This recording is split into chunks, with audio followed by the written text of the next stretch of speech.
A e ke dëgjuar ndonjëherë historinë biblike të së vetmës grua udhëheqëse në një ushtri? Në një kohë kaosi dhe pambret, Zoti ngriti një profetesh, Debor, jo një mbretëreshë, jo një luftëtare, por një gjykatëse dhe një grua e patrembur e besimit, siç thuhet tek Gjyqtarët 4:4. Tani Debora, profetesh, gruaja e Lapidothit, po gjykonte Izraelin atë kohë. Ndërsa populli dridhej, ajo rrinte në palmën e saj duke u udhëhequr me mençuri dhe guxim. Por kur Izraeli i duhej shpëtim, ajo thiri Barakun dhe shpalli: "A nuk të ka urdhëruar Zoti të shkosh? Ai do t'jap Siserën në duart e tua."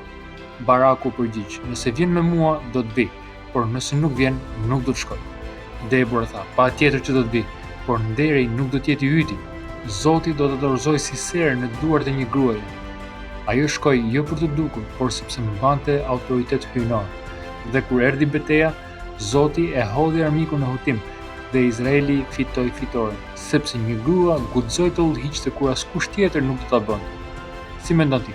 Pse Zoti zgjodhi një grua që të udhëhiqte Izraelin në atë kohë? Më shkruaj më poshtë. Zoti të bekoft.